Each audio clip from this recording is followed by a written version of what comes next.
So I wanted to start a new series on this channel that really focuses on Armenian literature. And I want to visit the key Armenian works that really make up what this school of literature is. I do want to explore both the Western and Eastern side of Armenian literature, and I want to talk about them. And I am doing this in English to be able to almost like promote Armenian literature to more of a foreign audience.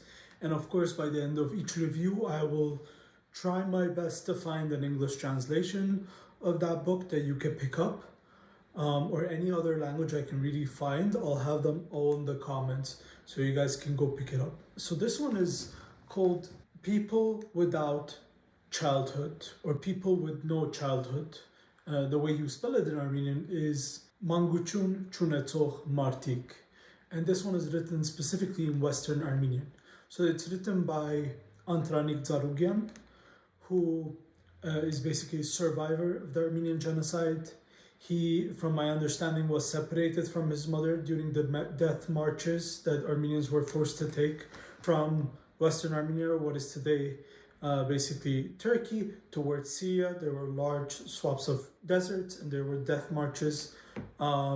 Luckily, both he and his mother survived, and they were reunited in the 1920s when she found her son in one of the orphanages in Syria. And the book follows the story of a group of orphans, and it's written in a, from what I understand, a semi-biographical approach. To be honest with you, I feel like a lot of the stories that are mentioned within the book is not just his experiences, but experiences of majority of orphans who survived the Armenian genocide and were forced to basically being raised on the streets of Syria, Aleppo, which is one of the key places where a lot of Armenian orphans ended up at, a lot of Armenians in general ended up at. So we follow their story, like him and his friends, and they're basically dirt poor. They barely have shoes. They're very dirty. They're always getting in trouble. They're going to have to steal to survive. They're going to have to do a lot of, make poor decisions in order to survive the harsh condition they are in. But luckily there is that one fixed place where they all come back to at the end of the day, which is the orphanage. The book really showcases how in poor condition these orphanages were in, how the people working there were not necessarily people working out of the goodness of their heart.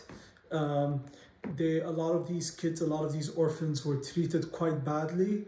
And I know this to be true. I've had so many stories from people I know, how these things were run, and even a close family.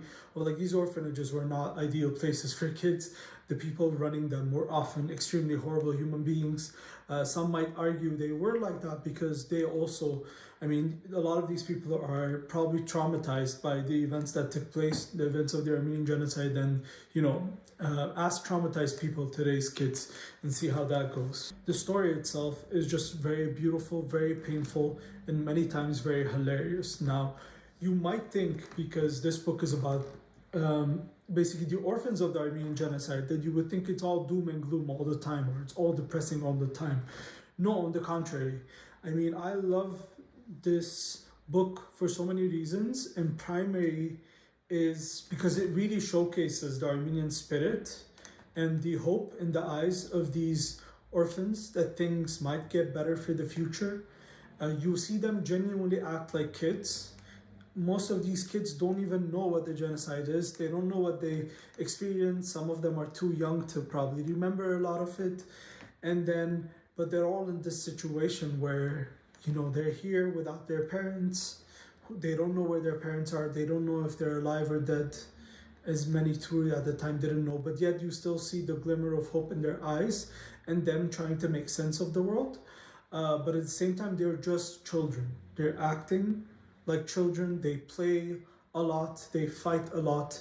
They bully each other, which is another common thing within these type of institutions, sadly, especially at that time. At many points in the book, you feel like it's everybody for themselves. Everybody's trying to look out for themselves until these boys start to become closer friends, and then they start supporting each other, and then they would have this solid foundation, this solid group of friends. There's not like standout characters here. It's not like, no, these are all innocent children who are genuinely struggling. They're hungry, they get sick. This book does a very good job at highlighting a lot of injustices within these organizations, as I've said before, such as somebody getting sick and then those teachers not believing that that person is sick.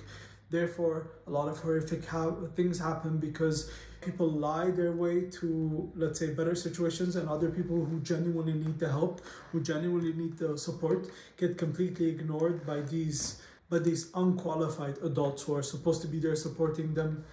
But that's the roughness of being an orphan and living in a dark world of, the 1920s of Syria. It's not necessarily the best place to be.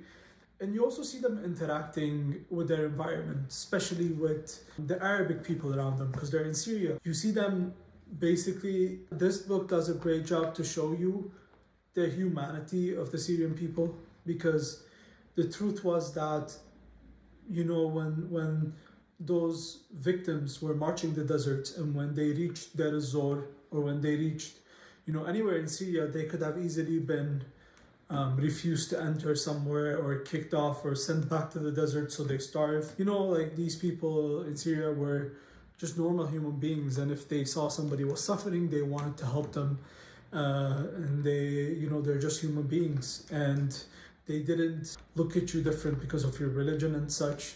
They were just pretty good humans. That said, you see the boys fighting a lot with a lot of the Arab kids in the neighborhood, but it's not like aggressive fighting, not like somebody's bleeding to death, or nothing like that. It's more like childish fights. When kids become groups, they fight each other, which is the other thing I want to talk about. So the writing throughout the whole thing is very biographical.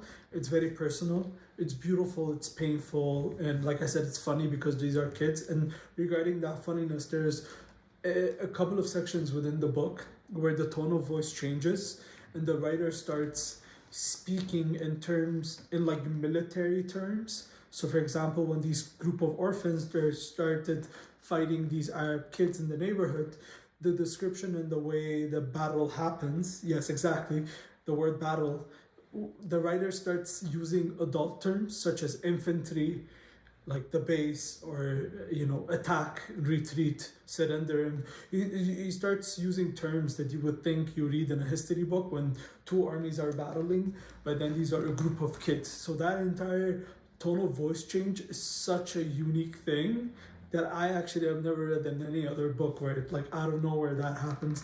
It's such a cool sequence. The hilarity really comes from, because we're seeing this from the perspective of a child.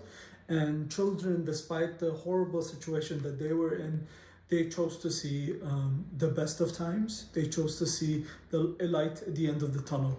And really, this book ends on seeing where these kids somewhat end up as adults. We don't get to see everybody's conclusion, but we get to see some of their conclusions, especially probably the most important one was somewhere around, if I'm not mistaken, 1950s. There was a giant Soviet Armenian ship that basically arrived in Lebanon, and it took a lot of the population, as much as at least could fit on a boat, to leave Lebanon and go back to their country, to what was then the Soviet Union. But the mind of these people, they were not going towards the Soviet Union, they were going towards Armenia. And what happened to them is a whole other video that we need to get into those details of that period, and how Western Armenians were received by their Eastern Armenian counterparts during Soviet times. Quite an interesting story there.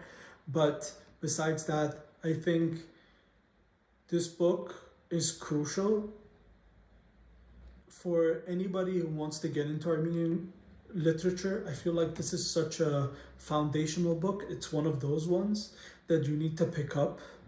The book has been translated also in Eastern, if that's how you want to read it. I have had a very difficult time finding an English translation. There was one made in the 1980s, and there's an Arabic translation. I will try my best to find it, and I'll put the link in the description. But if I cannot, please, I would like to ask you, if you know where you can get multiple different translated versions of this book, and I would ask you to please place it in the comment. I'll try to add it in the description of this video. Hope you enjoyed that one. I'm going to be making much more Armenian literature videos. I'm going to be doing one that's an introduction to Armenian literature, and then I'm just going to go ahead and read every single foundational book of modern Armenian literature, and I would like to review it here on the channel. So hopefully you enjoyed that, and thank you for being here. Have a good time.